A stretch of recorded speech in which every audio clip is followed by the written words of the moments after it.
Welcome back to Less of You. This is not Cammie. This is my very new friend, Ashley Miller. Hi, Ashley. Hello. Nice to be here. Okay. So I want to explain what you're doing here to the audience because this is usually me and Cammie who are kind of snarky and a little bit sometimes off color. And the way that we started that podcast or this podcast, Less of You, was that she started taking semaglutide and I was a year in. And so I had already lost, I think I was in this, maybe had lost 70 pounds when we started recording and she was at 0. Okay. And now we've been talking for a year, and every week or every other week we report our current weight, our starting weight, and our goal weight and talk about all the ridiculous things that are happening in our lives. So awesome.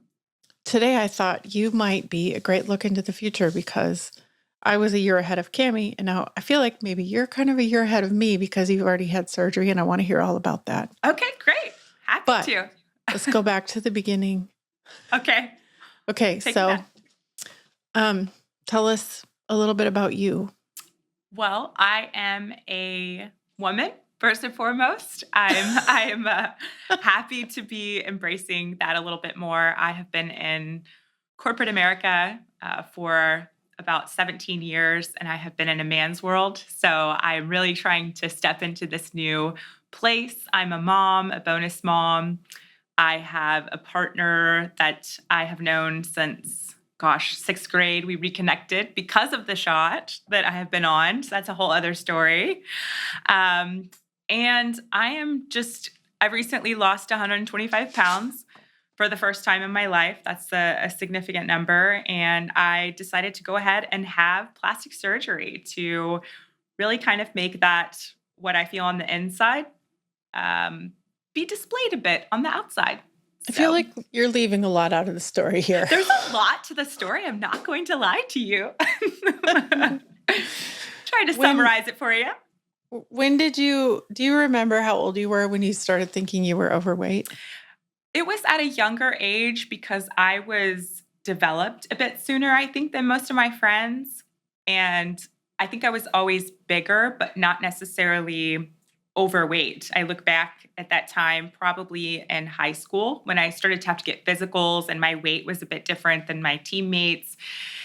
And I was active, so, it wasn't just glaring. But I did stop playing softball and volleyball my junior year of high school and started dating a football player who was a center and the O-line. And he liked to eat, and I like to eat. And without the activity, I started to gain the weight. So I would say it was in high school when it really started to kind of come to the surface. And I love my mom dearly, very, very much. But, parents, especially mothers and daughters, it was called to attention. Very frequently. Yeah. I have a 7-year-old this morning. She's super smart. She was harassing me about why I won't buy whole milk anymore. Oh. And why did I switch to 2%? And I said, I don't have a good answer for her, right? Like I'm stuck. Because how does she know the difference? That's a lovely. She's sharp. Yeah. They love their milk, but she was drinking like 5, 6, 8 cups of milk a day. And I'm looking at the calories. You're like, okay. And so she said, are you not letting me drink milk because you think I'm going to get fat? Oh. And I was like, oh my God. Well, if you'll allow me, I have this story that just happened to me with my daughter. She's 10. Mm-hmm. And I took her for a physical because she was going to overnight camp. And on the form, which I don't know why they have this, but they have this area that says, do you want to weigh more or less? And my mother had taken her. I wasn't actually with her at the time. So my mother had taken her and she let her fill out the form. And guess what my daughter said? Less. She wants to weigh less. And she's like me. She's a cheerleader. She plays volleyball. She's very strong. She is, about to hit that puberty stage. It's coming. But it just tore me up. It broke my heart seeing that. Why is this even on this form though? I know that's the real question is why would a school district or a camp form or anything, why is it on the form? And it's a common form because it's used for camp and our school district to play. So I'm like, this is a common question. I know. I guess the parents are usually filling it out. And I would not have chosen anything, but still, it just broke my heart because she's gorgeous. She's perfect the way she is. And it just starts so young. Well, what's the difference? We're going to get all philosophical here between making sure they're like not overeating. There's no health benefit to having 8 cups of milk a day, child. Like, yeah, pretty sure 2 or 3 is fine. It's fine. You try the best that you can, right? I mean, with all of parenting, but it's the pressure. I don't know. I think it has something to do with some of the stuff that they're exposed to. I mean, I got it from family, but I didn't necessarily get it shoved down my face in every television show and every avenue with friends. And I don't know. It's just so much pressure. It's a lot. Another thing you and I have in common is my high school boyfriend was a 6'8" basketball center. Oh gosh. Oh, nice. And he ate a lot. I could see that. Yeah. It was very tough. That's kind of when I started, and I realize now that's when my binge eating really began. I started to eat in secret, eat to discomfort, eat 2 dinners, that kind of thing. It really started in high school. The moment I had access to my own vehicle and I could go drive through a fast food restaurant was really, I think, when the binging started. Did you have a routine? I had a routine and I played with it, mastered it over the years. And depending on where I was, I actually lived in California. So they had this place called Carl's Jr. And I would go there a lot. I liked their ranch dressing and chicken, and I would do that. I'd go to McDonald's, Jack in the Box. I mean, you name it. I've eaten so much fast food. And then when I just recently, it kind of came back into my life after I had surgery, and it was mainly just junk food at the little convenience store at the bottom of the office. So it's been tough. I'm pretty sure on our last episode, I told a story about having to get Whataburger. I had to. Yes, I think I listened to that one. Yes. Did you really? Yeah, I did. Oh, I learned my lesson. Yeah, the greasy fries, right? Maybe not the greasy, fries but it was just the fries got you. Yeah. Yep. I'm sure it was the fries. Won't do that again. Yeah. It's tough. I definitely don't eat like that anymore. I get sick. Yeah, I do too. Yeah. Okay, so how long have you been on the medication now? So I started the GLP-1 in March of 2023. So I have been on it for maybe 2 years and a couple months, 2 years and some change.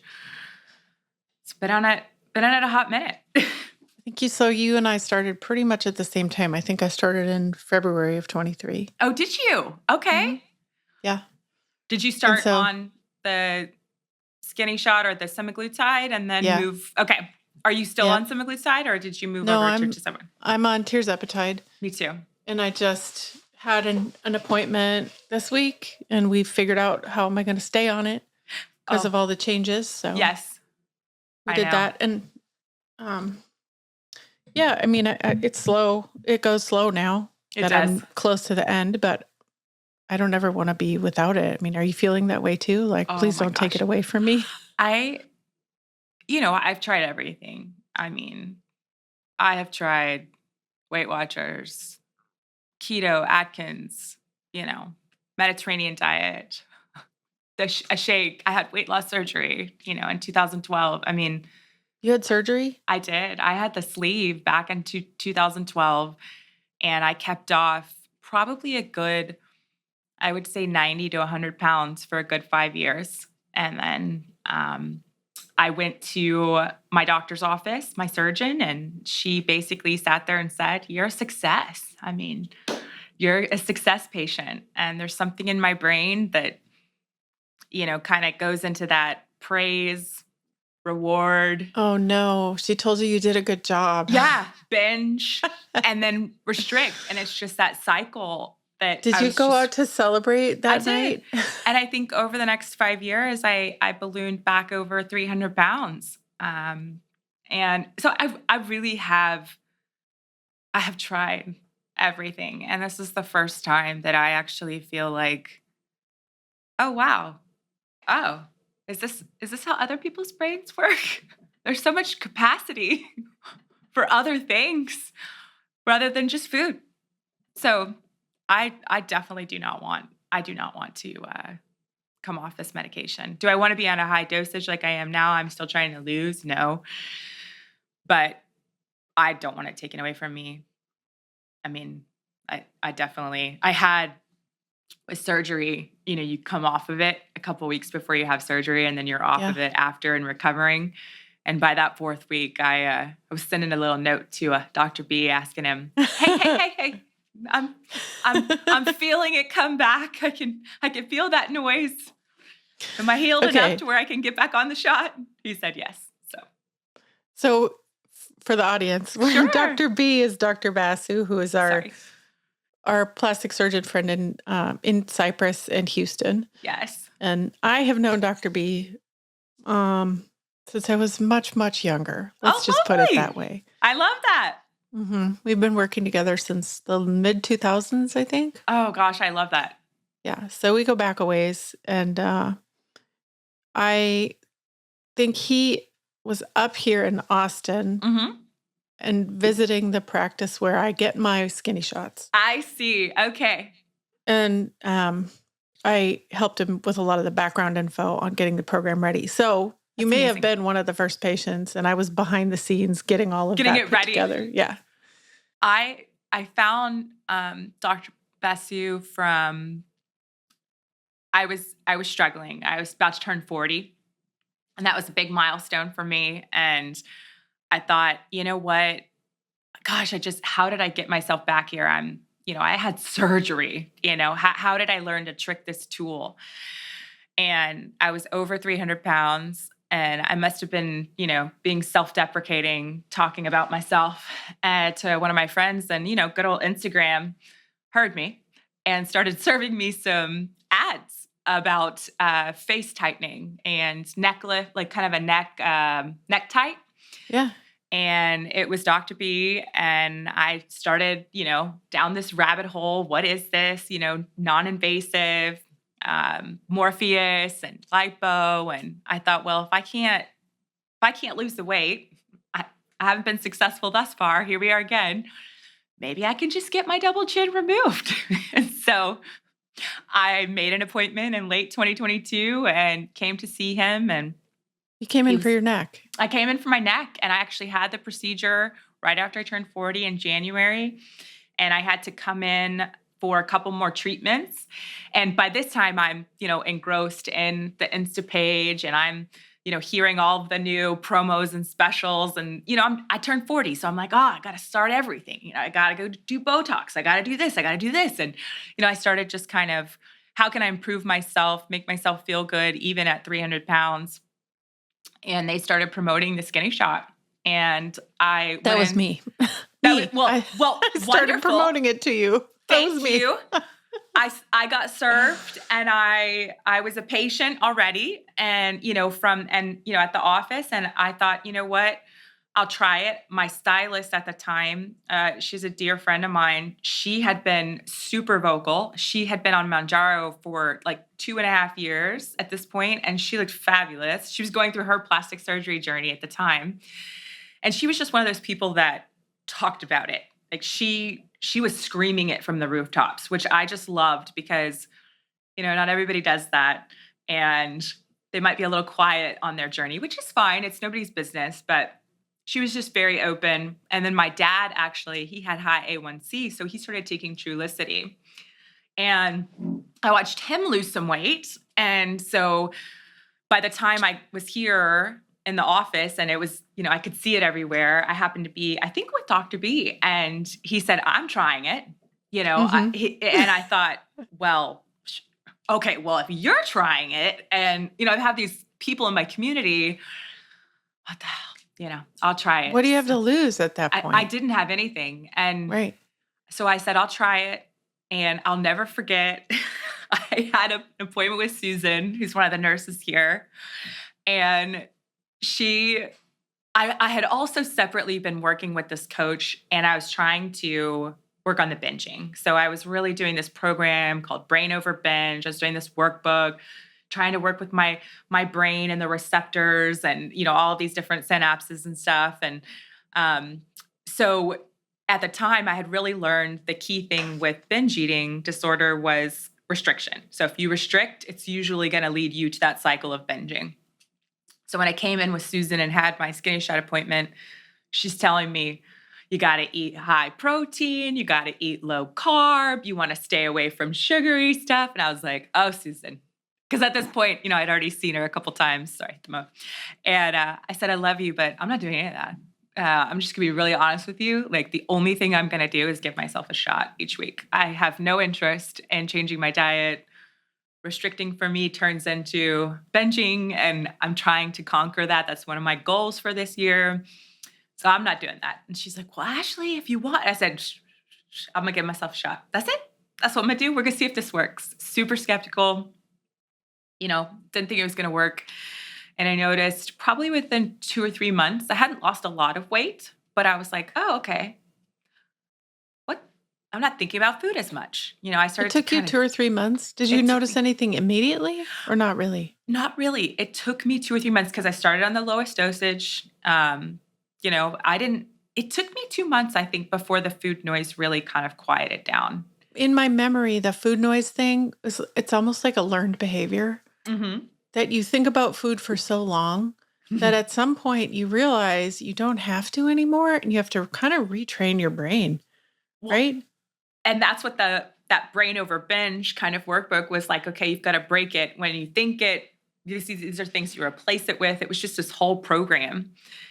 I had gone farther and far enough there that as I started taking the Skinny Shot, I thought, okay, I'm starting to put kind of 2 and 2 together. And though I didn't continue with the program, because by 6 months, I think I was down 50 pounds. And that was, I yo-yoed. I mean, gosh, have I yo-yoed my whole life, my whole adult life. And again, that cycle of I'd lose 25, 30 pounds. Somebody would comment, hey, you look like you're losing weight. Oh, I get a reward. Let me have a little treat myself. Turns into, Tuesday, Wednesday, Thursday, Friday. I'll start again on Monday. Oh, I already messed up. And then I'd eventually get it together, try something new, whatever new program was. And then I would restrict, and then I would binge, and just this cycle and cycle. And for the first time, I hadn't binged in 6 months. And I hadn't done that in 20 years. Because even after I had weight loss surgery, I still managed to binge. So that's when I knew, like, hey, this is something different. And I think Dr. B talked about it on one of his episodes too. Like, all that stuff Susan was telling me, it came to bite me, I mean, at the end of the day, I remember eating, I think it was pizza. And, my portions became smaller. Obviously, I was fuller quicker. But then I was like, man, I don't feel good. And I would get nauseous and super nauseous. So I started to see, okay, well, when I eat protein and I have a nice balanced meal, I don't feel sick. So it kind of forced me into that realm. And for the first time, I knew what to eat with all these diets. You learn everything, right? You learn what to eat, how to eat. I can tell you how many calories are in something, how many Weight Watchers points. I can do all of it. For the first time, I was able to kind of take that information, that knowledge that I had learned over the years, and apply it and not feel restricted. Because I wasn't thinking about it, it became fuel. It became mechanical. Yeah. And so I see yesterday or the day before, I saw this whole Weight Watchers press release that was like 10 new 0-point foods. And I was like, you all lie. There is no such thing as a 0-point food. If you gave me a 0-point food, I would just eat 800 of those. I know. Did you ever have the 0-point soup? The veggie soup? The big, I have, I still think today in points. Like I see a food and I think, oh, that probably has like 6 or maybe Wow, 8. you were on it for a long time. I don't do Yes. that. I do have a really good friend who was a leader, Yes. and he can list those 0 point foods like from memory really fast. It's a lot. The culture, the diet culture is a lot. I have a lot of feelings about the shot, to be really honest with you. I'm such an advocate and I'm very vocal. I was not vocal when I had weight loss surgery. It was almost like I was ashamed. Yeah. And so I didn't tell a lot of people outside of my circle. And I feel like with the shot, I mean, someone compliments me. It's not that I'm taking away that compliment, but I'm just like, oh, it's a shot. Changed my life. Like just immediately. Because I don't want to keep it quiet because I feel like there's so many people that could benefit. And as I've been on this journey and sharing my journey, there've been so many people that have reached out to me and said like, "Hey, I just want to let you know, like you sharing pushed me to go to the doctor." I had one person tell me, "Hey, listen, I had a medical issue. You saved my life because I was getting tests to go on the shot." And for me, that makes it all worth it. I've had many strangers, but also I think the most interesting thing is how many people from my younger life, like people I went to college with or right after, who Yeah. have run across the show and listened and then texted me privately to ask a question. Or, Yeah. as recently as yesterday, I was talking to a friend about where she's trying to figure out where can I get this without spending so much, because Yes. she's like, they all want my money. Yeah, they do. Well, it's not free. And I like to point out you're going to spend less on food than you will on this medicine, You by will. the And way. at the end of the day, also, I mean, think about how many and I'm not sure your stats, but for Oh, me, we I do mean, them on every episode. We can yeah. totally do them. Yeah. Well, I just feel like all these comorbidities that my life was headed into and how much money, I was going to spend on those at some point, you just gotta, Yeah. where do you want your money to go? Yeah. Dr. Basu said to me the other day that I got myself 10 more years of my own life back. I believe that. I mean, Yeah, I I've do gone too. off my high blood pressure medication. Uh-huh. I've gone off all my labs for the first time on cholesterol's good. Like it's just kind of, it's almost like why did I wait so long? Well, there wasn't something available until now. I do believe this is a weight loss revolution. Like I really believe that in my I agree heart. with you. Yes, I know.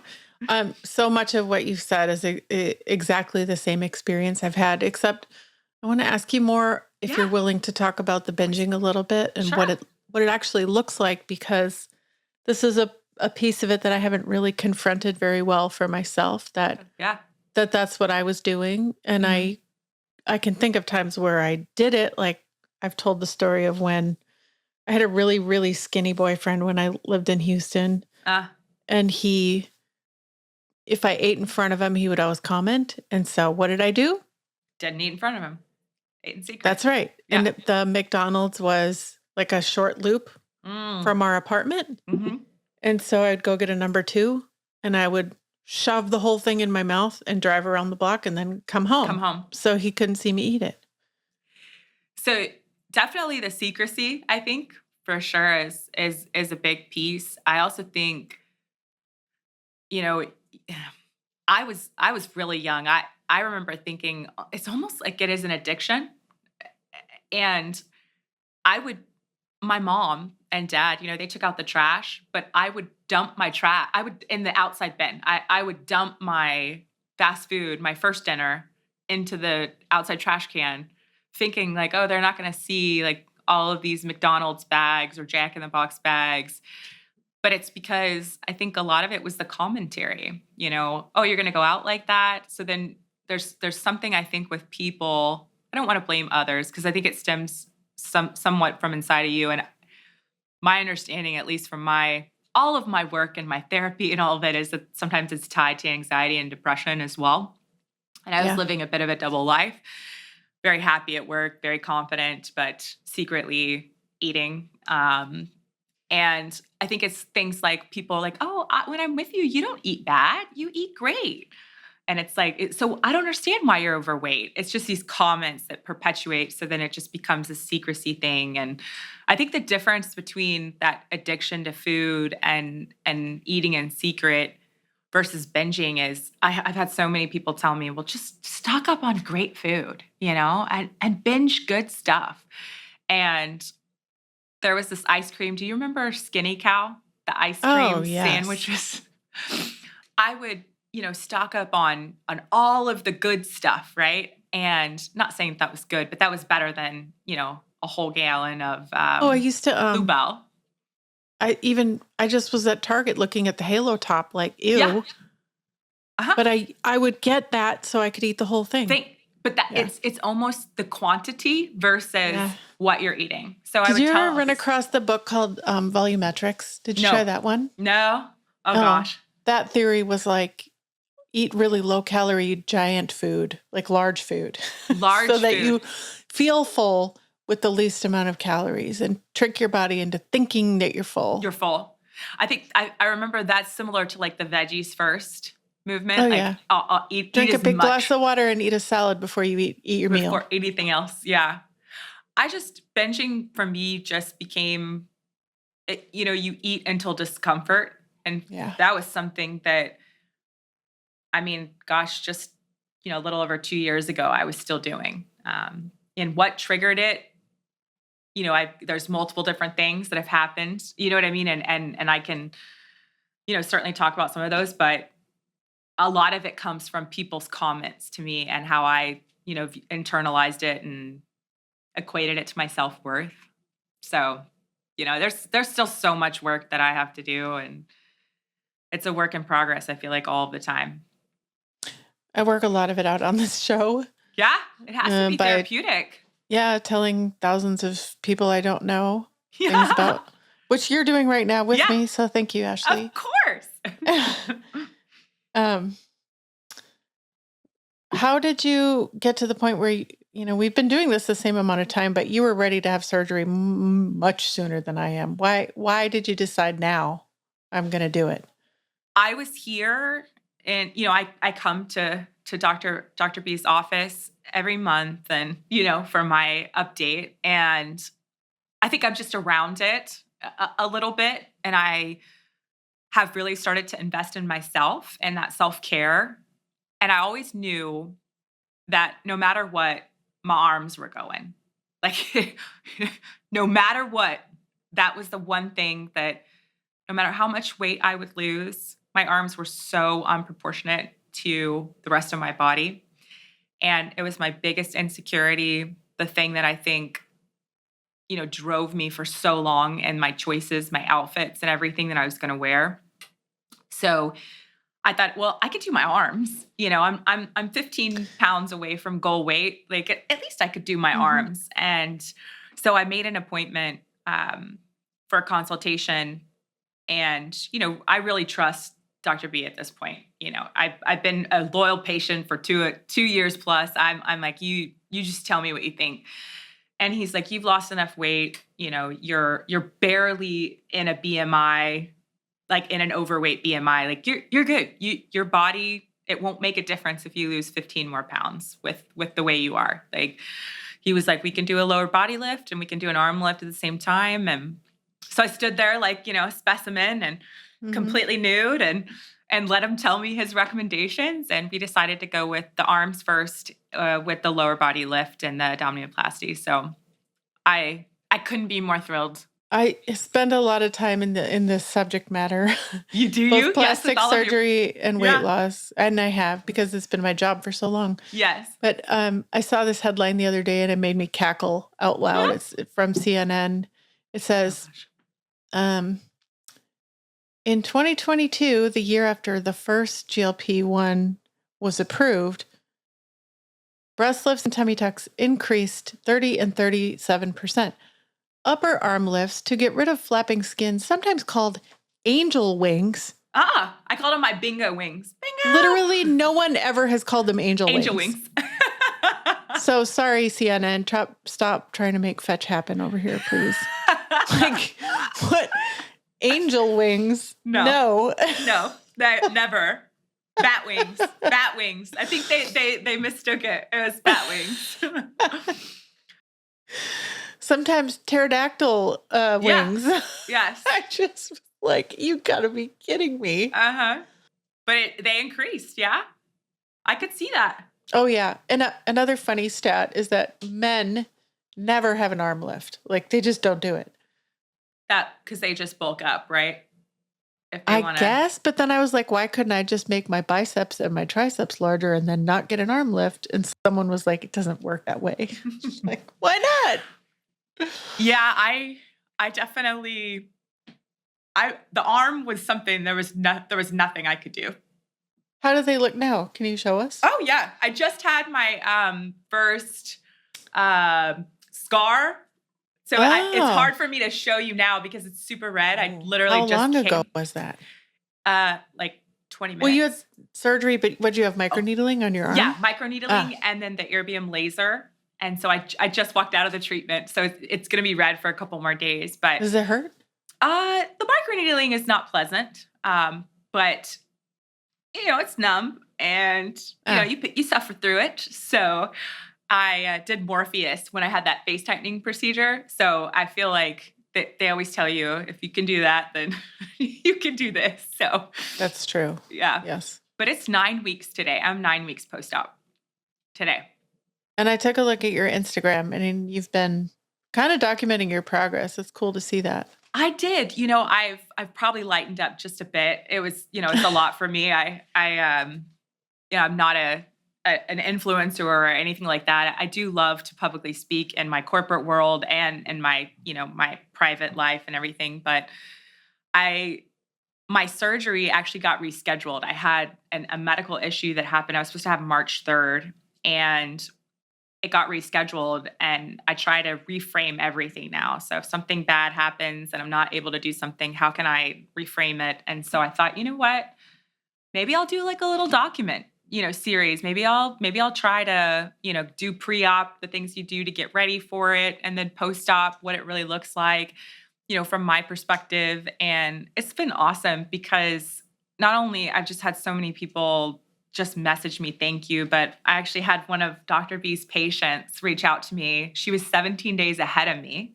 And she had a tummy tuck, and she reached out, and she's like a kindred spirit at this point. She lives in Oklahoma, and like things like that, just make you go like, okay, there was a reason. There was a reason I didn't have surgery that date. It got postponed. It gave me the opportunity to kind of be, more vocal about it and share my story. And I got a friend out of it. You know what I mean? Like, not only did I get a new body, but I got a really good friend from it. And it's been awesome.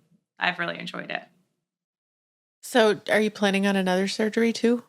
Yeah, I'll definitely, my 6-week post-op, I went in and I was like, okay, so what's next? And I don't think a lot of folks are like that at 6 weeks, but the one thing that surprised me the most about surgery was how, if you take your recovery seriously, how quickly your body can recover from such trauma.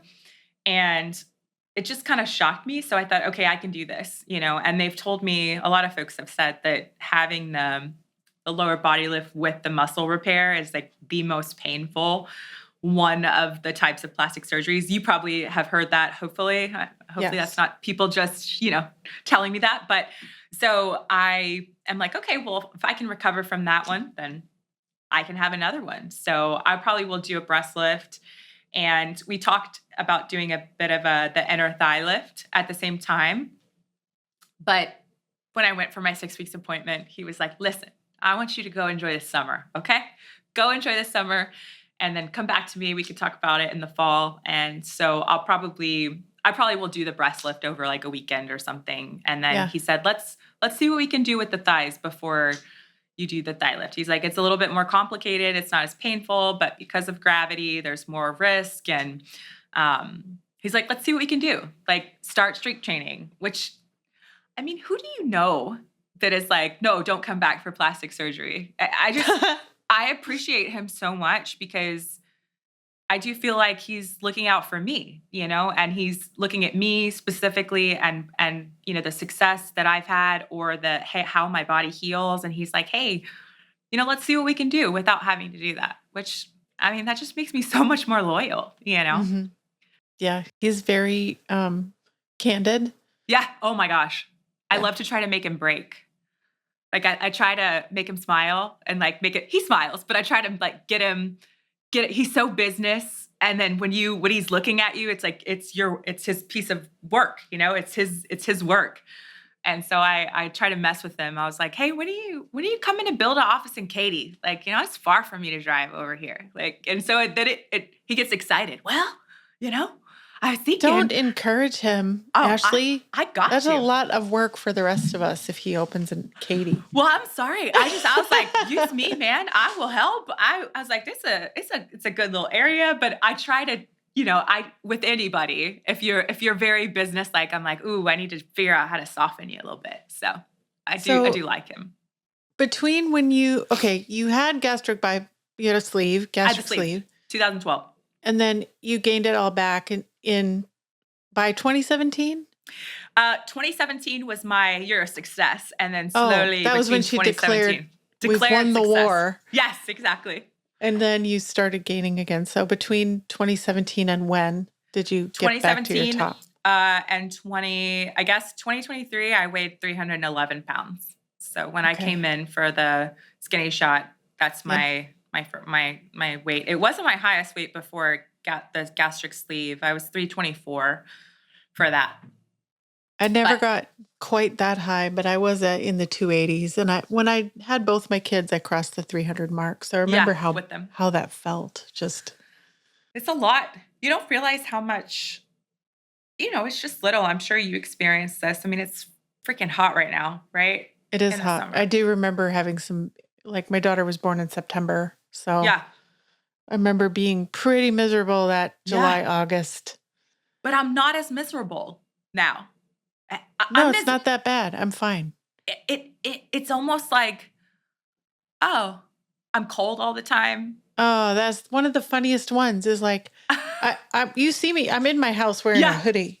Yes. And I'll be in here shivering and I'll be like, he must have turned the air down again. And so we have this daily battle between 71 and 74. Ours is 71 and 73. Sometimes I can do 73. Yeah. But it's crazy. And I think to myself, I used to sometimes turn it down to 69 because I was too hot at 70. And just the, walking around your house, doing your chores, like doing the laundry, doing stuff just used to be exhausting. And yeah, I once ran up the stairs at church. And when I got to the top, I was like, what just happened? Did I just run up the stairs? And I'm okay. And I'm not, what I used to do? I used to fake cough. Well, yesterday we went to see this Don't Let the Pigeon Drive the Bus musical. Okay. It's a kid's book by Mo Willems. It's really cute. Yeah. And it takes a lot, first of all, to turn a 3-minute book into a 50-minute musical. Lovely. Okay. So there's like a bunch of bird characters. There's a puppeteer playing the pigeon, but the other main character is this bus driver. And this woman was probably 350 pounds. And she had to do a singing and dancing number where she was very active. And when the number ended, I could hear it in her microphone. She was going, and I was like, I'm so sad for you. Do you have more grace for people now? I feel like I have a little more grace. Yeah. Like I don't want to say that I'm a different person. I'm not. I just am more vocal and I have more grace, and I want to go over the top for people that are still in the situation where it's affecting their daily lives. It affected my daily life. Have you seen the meme where the woman, like, it's 2 pictures of herself, but she's like, me, what I thought I looked like when she was heavy, but it's the thin picture, and what I think I look like now, and it's the heavy picture. Like, so I think that's the most important point about somebody like this poor woman who was in this musical is she still is in the place we used to be where we don't think it's that bad. I know. And I don't know unless I didn't have a bit of a wake-up call, but I kind of did. My number started getting pretty out of control, I'd avoid the doctor. I didn't have a primary care doctor for years because I didn't want to have to go and have somebody tell me that, you need to eat less, exercise more, and you should be fine. So I just, it's just so hard. Okay. So what have we not talked about? I feel like I've known you my whole life, Ashley. Aw. And it really, from the marketing work that I do, I always visualize myself on the other end. And so maybe the reason that you were attracted to Basu is because I was trying to get you to come there. You did. The way that we approach, the way the marketing is built. And well, I will just tell you this. I was intimidated coming into the facility the first time because you're looking at so many beautiful women, around. The staff is gorgeous. They are really pretty. I mean, gorgeous. But what I realized pretty early on was, they were kind and supportive. And, I've had several, I've worked with a lot of the nurses now. At this point, I've done so much, but everybody's going through something, and you never know what's going on with anyone else. What would you tell somebody, you probably do this every day, who's thinking about doing the skinny shot and hasn't quite made the decision to try it?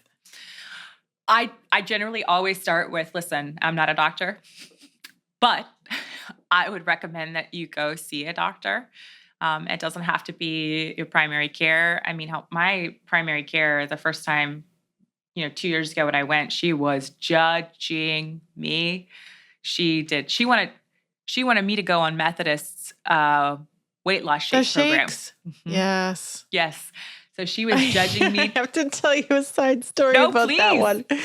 I had a friend whose mother worked in a medical office, and she tried every diet on the planet, and they loved the Methodist Medical Weight Loss Program.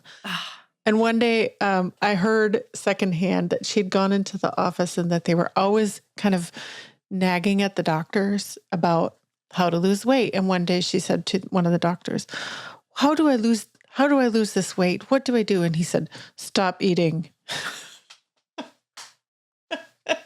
Not really about the Methodist program, but it brought it all back for me. It is? Like, don't eat so much. But I do feel like the doctors have done a pretty crappy job. They have. I don't know. Have you read the book, The Ozempic Revolution? No, I haven't. I know which one you're talking about. It is lovely. I will say, I wish I had that. I had read it. I just read it about 6 months ago, but I wish I had read it before I started the shot. So I guess what I tell people is if they're curious, I'm like, hey, talk to a doctor, and it doesn't have to be your primary care. Get this book. I really like the book. It's great from an information standpoint. And I think it does a good job of saying, hey, we've had it all wrong for a long time. And it's okay to accept help. Well, you and I knew they had it all wrong for a long time. But I didn't believe that, right? I because I wasn't being told that. I felt like I knew in my heart, this can't be normal. What's wrong with me? How can it be this hard? Yeah. How can I not be successful over and over and over again? Because I'm so successful in my work life, right? You have this, that's where I had this double life thing going on. So happy, so bubbly, work was just so great, living in California, all of these things. But in reality, I was stopping at Carl's Jr. on the way home, binge eating my food. Would you say you're the same person all the time now instead of two different people? Yes, though I still pick. I mean, I just improved myself, right? I feel like I feel so confident some days, and I feel like it matches, right? Like what's on the inside, it matches on the outside. And it's my friend Julie, the one that I met, the other patient. I had sent her some photos I had just dropped my daughter off at overnight camp. And I wore this short set. It was very, bright blue, like kind of very, very summer. And it showed off my arms and I was wearing shorts, which those are two things I wasn't doing, when I was heavy. Mm-mm. And I sat there and I was like, now I want to do my thighs. I can't stand my thighs, and I'm picking, right? Do you think I have lipidemia? Like, what is, and she just goes, hey, stop. Like, you gotta enjoy the journey. Like, you listen to the doctor. He said there are things you can do for your thighs, like get strength training, turn it into, but stop picking at yourself. You're beautiful. Just, be happy. She's right. Yeah. I know. She's like, do you think that somebody defines you as, oh God, look at her thighs? No, they're not. And for people who do, you don't want them in your life anyway. No, right? you don't.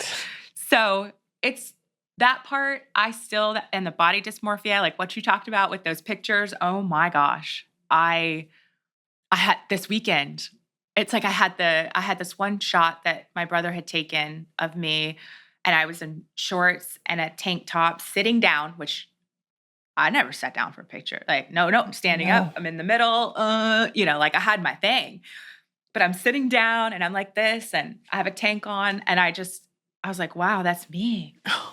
And then Speaking of sitting down, do you have that picture by any chance? I do. Yes. What you getting? I just was organizing and there's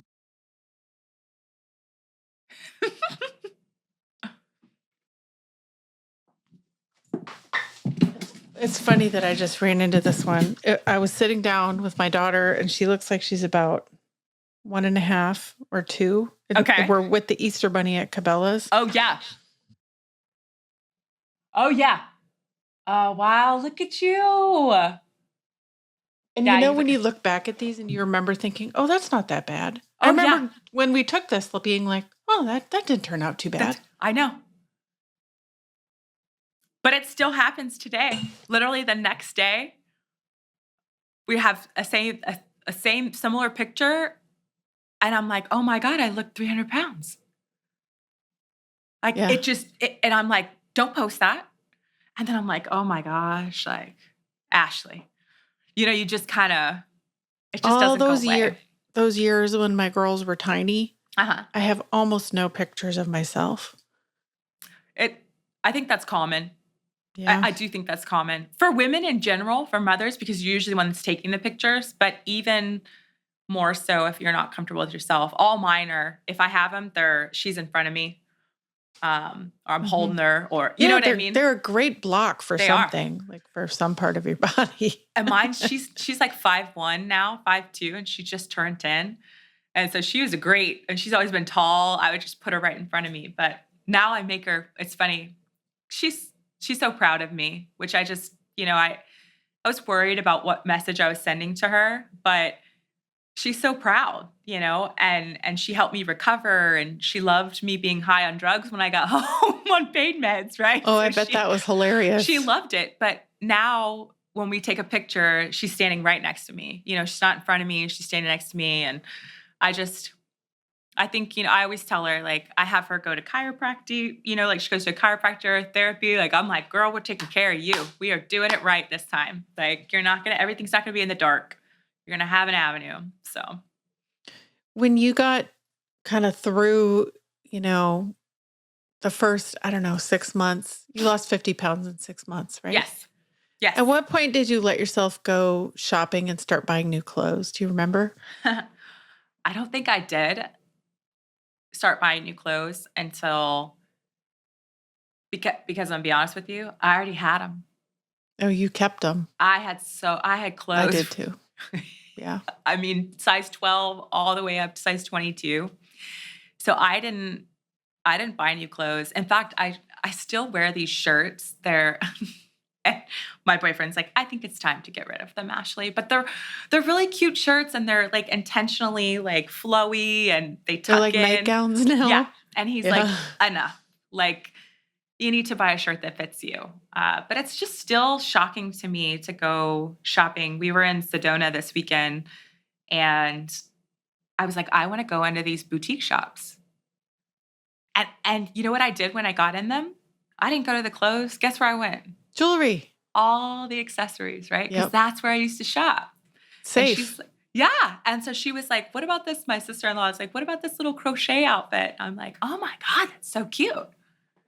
Oh. For someone else. I know, but it's like, I was like, oh, maybe that could fit. You know what I mean? Like maybe that could fit me. So it's just crazy. My sunglasses. I have quite a sunglass collection. I can't even see myself, but most of them are so big now because my face is smaller. It's so true. It's every little thing. Every little thing. I used to, when I go to the doctor, you know, the blood pressure cuff, I went just randomly. I was in Seattle. I wasn't feeling good. So I went and got an IV and they checked my blood pressure. And I was like, was that a regular sized cuff? And the nurse looked at me like I was crazy. And I was like, I'm sorry. I've lost a lot of weight. And like normally they have to go to another room to find a bigger cuff or they put it down below. And you just put a regular sized cuff on me. And it was just nothing. It was just incredible. And I feel like it sucks, but people are nicer to you. They're just nicer to you. They are. And I hate it. I know. I travel so much and I have not, the last 10 flights I've been on, I probably got my bag from the overhead bin once. Because someone helped you? Yeah. Oh, is this your bag? Well, let me get it for you. I'm like, oh, thanks. And then I'm like, you wouldn't have helped me at 300 pounds. Yeah. No way. Exactly. So it's just those little things that you're just. There was right before I went out on maternity leave, and I worked in Seattle for a long time. I commuted back and forth. Yeah. And I remember being like 7 months maybe, and I only had a month of work or a month of being up there left. I stopped traveling around 8 months. Oh my. I can't believe I did that in the first place. That was mental. Yeah. And I needed the seatbelt extension by the end there, right? Yeah. Like I would ask for it when I got on and they would bring it to me. Aww. But it was sort of like, well, I'm pregnant, so of course I need it. Yes. And my boss, I remember her saying to me that someone else, one of the vice presidents was like, I didn't even know she was pregnant. Oh gosh. Like, first of all, why would you tell me that? Yeah. You didn't think like you should have never passed that sentence along to me. Because I'm what is it, 10 years later, and I still remember how much it hurt. But did your boss know that hurt you? Like, did they realize it, or was it just like not even a? I'm sure she did. Oh, well, that's just not good. That's not kind. One of the best things I've done, and I will tell you because I hope that you get a chance to do this too, is I actually, by accident, ran into someone who helped with closet clean out, but she's a stylist. She wasn't like a organizer. So she's coming from a different side. And I was so frustrated because I don't know how to dress myself at all. I don't know what looks good. I don't know what to wear. I don't know how to put outfits together because all I ever did was wear this nice black shirt and these nice black pants. And maybe I'll put on gray on a very black, happy gray, day. white. Mm-hmm. No white, not even white. I would do white as I would put a little cardigan over me tied to pop off the black. Cute. I wouldn't wear white like a shirt. Not a white shirt. But yeah. No.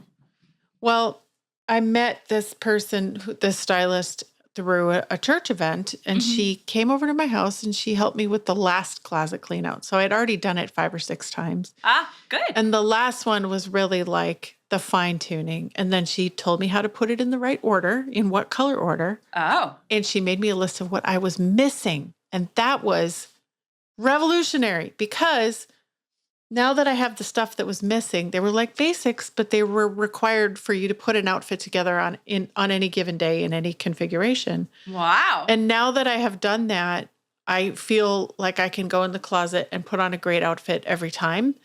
But before that, I would probably change anytime we went somewhere. And I'm not joking when I say I would change 5 times before we left the house every time. Gosh. Even after you lost the weight? Yes. Because I didn't know what to do. And it's because I was missing things. Yes. Like staple pieces. Yeah. So she's someone that I regularly work with, especially if I have a big work event coming or like I wanted to be seen a certain way at work differently. Yeah. Like not like quiet behind the scenes person, but now I'm like a confident business owner who is both intelligent and put together. Yes. And she helped me figure out how to do that. Oh, that's amazing. You definitely have to pass It's that a on. process. I will. Pass that info on. I'm still the person that's like, oh, You would love her. Yeah, I don't think I can wear that. Yeah, I'm not. I buy it and then I think, ooh, no. And now I am at least giving it away instead of saving it. Yeah, I've gotten rid of most of it. I still have my largest jeans ever. Have you done a side by side? Have you I've gotten done in it one on leg? this show, but the other thing I do down there in Dr. B's office, because they have been taking my after photos for me, is I bring the outfit that I'm wearing in the before photos and I put it on for the after photos so you can see me in the clothes that are in that. So I owe them an update because I think last time we did it, I was at 215. So I've gone from 280 to 184. Oh my God, that's amazing. And I'd like to be 170, but I'm not obsessed with that. Yeah. I feel like that's kind of where I am. I'm hanging out at 183, gained weight, during surgery, the fluid and all that stuff, got it all back off. But now I'm just kind of like, okay, what's next? Our audience knows that I have an unfortunate addiction to JuiceLand, which actually, if I'm being honest, is part of, I think it's like a what's holdover JuiceLand? Of my bingy behavior. It's a smoothie place. Ah, okay. And I've been drinking them for a really long time and I will replace a meal. It's not like I'm having JuiceLand and eating lunch. I eat it instead. But I finally looked up the sugar in the smoothie that I have, and it's like 65 grams of sugar. Ah, that's your daily, right? The intake for the day. Yeah.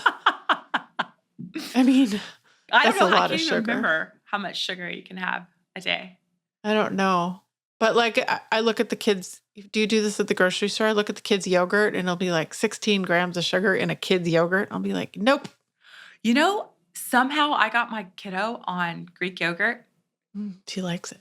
She does. She makes herself a little parfait, like with granola and strawberries and raspberries. And so she even likes those, the protein ones, like the oikos or whatever. Yeah.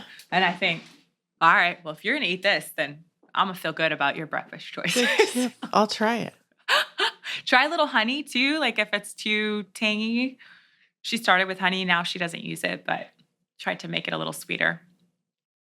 Naturally. Well, what's next for you? Honestly, I'm trying to figure out what is next for me. I truly, thoroughly enjoy public speaking. I love doing whether it's a keynote or training, especially in corporate America. I just feel I really like it. It's something I enjoy. Done some podcast episodes. I want to. I'm in the middle of writing a book. I mean, my story's crazy. I've got a little bit of a Jerry Springer life. So, yeah. So we're an hour in and you haven't brought this up. What do you mean?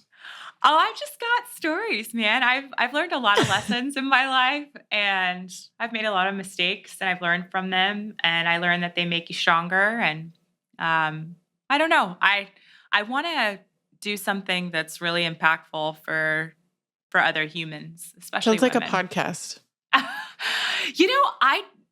I've thought about it, but then you kind of never know. You never know if someone's going to want to listen to you chit chat. So let's find out. Audience, we would love to hear your feedback about this episode. And should we have Ashley come back? I think we should, because she doesn't know Cammie yet. I need to meet Cammie. The opposite of same. We're the same, but she's totally way more snarky than I am. I'm gonna have to go back and listen to your stuff. I just listened to a couple today, and but now I have a whole bunch of episodes to listen to. So I thank you, because I have my standards that I listen to, and sometimes I go through my podcasts. I'm done, and I'm like, what am I gonna listen to? So I turn to true crime, but now I'll turn to you guys. We're at a stage where we're trying to figure out what should we be talking about to keep helping the audience, because in the beginning it was easy because she was just starting her meds journey. And now we're halfway through the journey, and you're in front of us, and you have talked to people who are in front of you. Yes. And so I think the conversation just continues, and I love it. I love it. I would love to come back. Let me know. And I would love to meet you for lunch when you're here. Holler. Yeah, for sure. For sure. I'm pretty flexible unless I'm traveling. So thank you, Ashley. Thank you so much. Nice to meet you. Follow us on Instagram at Less of You Podcast. Are you confronting the same challenges and have a story to tell? I'd love to hear your story on our Skinny Shot Stories podcast. Contact me for more details at skinnyshotstories.com. If you're a doctor and would like to learn more about sponsoring this or any of our cosmetic surgery and weight loss podcasts, go to lessofyou.com. Less of You is a production of The Axis, TAGAXIS.io.